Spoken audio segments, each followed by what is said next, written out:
জুতার মালা, রামসার জুতার মালা দেখতেছেন, এটা দিয়ে রামসাকে গ্রহণ করা হবে। রামসার সামনে নিয়ে এসেছি আপনাদেরকে আমি, লাইভে আইসা মাপ চাইবেন, ক্ষমা চাইবেন।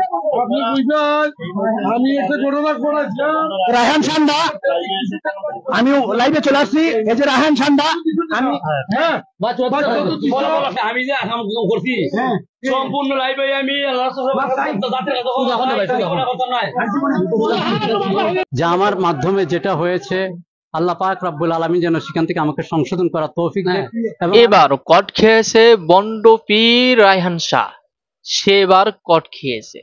চলুন কথা না বাড়িয়ে সেই ঘটনার ভিডিওটি দেখে নেই, তাহলে দেরি না করে ভিডিওটি শুরু করা যাক। বাইরে যে কি পরিস্থিতি,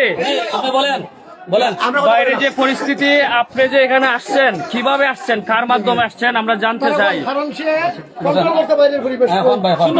বাইরের পরিবেশটা আমি কন্ট্রোল করছি। প্রথম কথা হলো, আমি আসছি আমার শারীরিক অসুস্থতার কারণে আমার বাবার মাজারে। আসার পরে সেখান থেকে আমার শরীর খুব বেশি অসুস্থর পরিবর্তিতে আমি বললাম যে আমি একটু যাওয়ার তখন আপনি এই দরস মিয়া সেও না করছে যে না, প্রয়োজন নাই, দেশের পরিস্থিতি ভালো নয়। তাই বললাম যে যেহেতু আমি এখানে দরসে না করছে আসার জন্য। তারপরে আমি বললাম যে চলো, আমার শরীরটা বেশি ভালো নয়, আমি এত রাত্রে যাবো। সম্মানিত ভিউয়ার্স, আমরা রায়হান শাহর সাক্ষাৎ নিচ্ছি, দেখতে পাচ্ছেন। আপনি আপনার বাবার কয়বর জিয়ারত কি এখানে করতে আসছেন? এখানে কি আপনার বাবার কয়বর? এখানে কিভাবে আসলেন? এখানে তো আমি আসছি যে এখানে কেন আসছেন? সত্য কথা বলবেন, প্লিজ স্ট্রেট কাট কথা, আপনি সত্য বলবেন। আমি আপনারে সানগাড়ের পাবলিক গুলা আপনারা কেন ধরছে? আপনি এই জায়গাতে কেন আসছেন? বাবার কয়বর জিয়ারত করতে আসছেন, ভালো কথা। আপনার বাবার কয়বর জিয়ারত করতে আসছেন, এখানে কেন আসছেন? এই কাজে বাড়িতে কি এখানে আসার কথা হলো, এটা তো আমার মুরিদের বাড়ি। জি, আমার বেশি অসুস্থতার কারণে বলে আমি আজকে রাত থেকে আমি এরপরে বিদায় হয়ে যাবো আমার অসুস্থতার কারণে। বেশ কিছুদিন আগে আপনার ভিডিও সোশ্যাল মিডিয়ায় ভাইরাল হয়েছে, সারা বাংলাদেশের মানুষ জানে, দেখেছে। আপনি কি জানেন না কি সাহসে, কোন কলিজায় আপনি আবার স্নানঘাটে এসেছেন? আপনার মূল খুঁটি কোথায়? খুঁটিটা কোথায়? আপনাকে কারা প্রশ্রয় দিয়েছে এবং কাদের আশ্বাসে, কাদের আশ্বাসে এসেছেন? আমার মূল খুঁটি যদি জানতে চান, জি, একমাত্র আমার আল্লাহ এবং রাসূল হচ্ছে আমার মূল খুঁটি। না, এটা বাউতাবাজি কথা, সুন্দর কথা বলেন। আপনি কাদের উদ্দেশ্যে এখানে আসছেন? কারা নিয়ে আসছে? কারা নিয়ে আসছে আপনাকে সেটা বলেন, কারা নিয়ে আসছে? না, আমি আরেকবার বলি, আমি আসার পরে ওনার নাম কি, দরস মিয়া সৈয়দ আলী, যারা বাইরে রয়েছেন সবাই যুক্ত হয়ে যান। দরস আলী এবং সৈয়দ আলী, তারা না করছে যে এখন দরকার নাই, কষ্ট করে জানগি রাত্র। তাই বললাম যে না, আমার তো শরীর বেশি অসুস্থ। তখন তারপরে তারা নিয়ে আসছে, তারা নিয়ে আসছে, এরপরে তারা দিয়ে এরপরে চলে গেছে। আপনি যেখানে আসছেন, এটা আপনার মুরিদের বাড়ি। আপনার মুরিদের নাম কি? আরব আলী। আরব আলী তো দেশে নাই, বাহিরে আছে। আরব আলীর বাইরে আছে, আপনি মুরিদের বাড়ি কিভাবে আসলেন? ওনার বিবি আছে বাড়িতে, ওনার তো আর কেউ নাই বাসায়, আপনি এখানে কেন আসলেন? এটা কি ইসলাম কি জায়েজ করেছে? বলেছে যে আপনার মুরিদের বউয়ের বাসায় আপনি যেতে পারবেন? এটা ইসলামের মেয়ে, আমার মেয়ে। হ্যাঁ, মুরিদ তো মেয়ে, ছেলেরা মেয়ে। প্রশ্ন ওনার কাছে, যে বলেন, আপনি বলছেন যে না করছে, আর তারা জানে দেশের অবস্থা কি, না করার পরে আপনি কেন এখানে আসেন? অসুস্থতার কারণটা কি?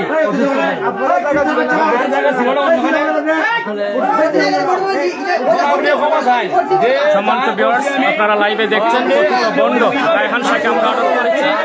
বন্ড রায়হান শাহ আপনাদের উদ্দেশ্যে বক্তব্য দিচ্ছে, আমরা তাকে আটক করে রেখেছি, আপনাদের উদ্দেশ্যে কথা বলছে বন্ড রায়হান শাহ।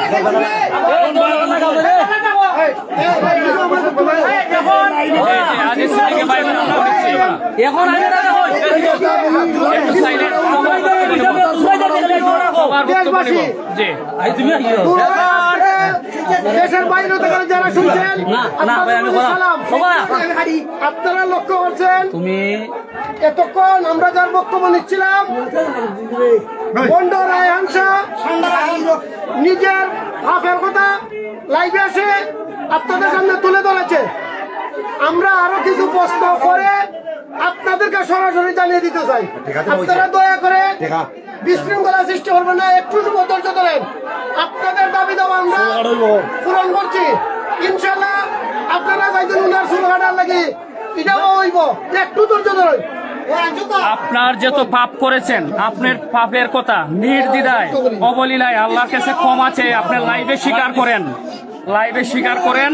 আপনি বাইরে যত মানুষ রয়েছে সবার উদ্দেশ্যে আপনি ক্ষমা চান, এবং আমার বক্তব্য হচ্ছে আপনি ক্ষমা চেয়ে নেন, আল্লাহর কাছে ক্ষমা চান, সবার কাছে ক্ষমা চান। শুনেন, আল্লাহ আমাকে মাফ করে দাও, জনগণকে মাফ করে দাও। বলেন বলেন আমার দ্বারা যে কাজ হয়েছে আমি সেটা মনে করেন যে আল্লাহ পাকের দরবারে এবং আপনাদের মাধ্যমেও ক্ষমা চাই। আল্লাহ যেন আমাকে ক্ষমা করেন এবং আমি যেন ভবিষ্যতে যেন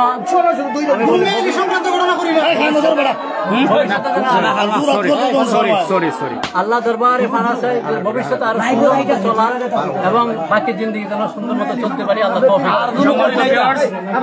জাতির উদ্দেশ্যে ক্ষমা চেয়ে নিলেন কথিত বন্ড রায়হান শাহ। আপনাদের সাথে লাইভে ক্ষমা করে দিতে, এটা বারবার ভাবে ক্ষমা চেয়েছেন। কিছুদিন আগে আপনার ভিডিও ভাইরাল হয়েছিল, আপনার লাইভে এসে বলেছেন এগুলা ছিল ভুয়া, এগুলা এডিট করা কিনা এটা বলেন। এগুলা এডিট করা ছিল না, আপনি স্বীকার করছেন। অসংখ্য ধন্যবাদ আপনাকে সত্য বলার জন্য। যারা দেশ এবং দেশের বাইরে থেকে যারা ভিডিওটি দেখছেন তাদেরকে অসংখ্য ধন্যবাদ। রায়হান শাহ, বন্ড পীর রায়হান শাহ, সেবার তার নিজ মুরিদের বাসায় কট খেয়েছে। ওই এলাকার জনগণ তাকে ধরেছে, ওই অবস্থায় তাকে ধরেছে। তার মুরিদ কিন্তু বাড়িতে নাই, তার মুরিদ থাকে প্রবাসে, কিন্তু মুরিদের কে বাড়িতে আছে আপনারা তো সবাই বুঝতেছেন। মুরিদ যেহেতু বাড়িতে নাই, এই সুযোগে সে সুযোগ নিয়েছে। সে বলতেছে সে অসুস্থ ছিল, সে রায়হান শাহ নাকি সে অসুস্থ ছিল, সেজন্য সেখানে গিয়েছে সেবা নিতে, এরকম সে কিন্তু বলল। এরকম ভণ্ড পীর, ও যে কত পরিমাণ ভণ্ড, অনেকেই কিন্তু অনেক ওলামা কেরাম এটা মানুষকে সচেতন করার জন্য মানুষকে অনেকভাবে বুঝিয়েছে। এখনো যারা ওর মুরিদ আছেন তারা আশা করা যায় যদি আপনাদের সামান্য পরিমাণও বিবেক থাকে তাহলে অবশ্যই ওই পথ থেকে চলে আসবেন। যে এত পরিমাণ ভণ্ড দেখেন, মানুষের কাছে হাতে নাতে ধরা খাইছে, মানুষের কাছে হাতে নাতে ধরা খেয়েছে, এমনকি প্রকাশ্যে লাইভে এসে ক্ষমা চাইলেন। আমরা কিন্তু সেটাই দেখলাম, সে প্রকাশ্যে এসে ক্ষমা চাইলেন। সে বলল আমি যেন আমার দ্বারা যেন এরকম কাজ আর না হয়। আমরাও চাই আল্লাহ তাআলা আপনাকে হেদায়েত দিক, আর ওই বেদাত শিরিক কাজ থেকে আপনি ফিরে আসেন। আর যদি ফিরে না আসেন তাহলে আজকে যেমনটি হয়েছে এর থেকে আরো দ্বিগুণ এমন অপমান হওয়া লাগবে। আজ হোক কাল হোক এরকম হতেই হবে। সেজন্য এরকম বন্ড পীর থেকে আপনারা অবশ্যই দূরে থাকবেন, এরকম ভণ্ড পীর থেকেও অবশ্যই আপনারা দূরে থাকবেন। যারা ভিডিওটি দেখছেন অবশ্যই আপনাদের সুন্দর মতামত কমেন্টে জানাবেন।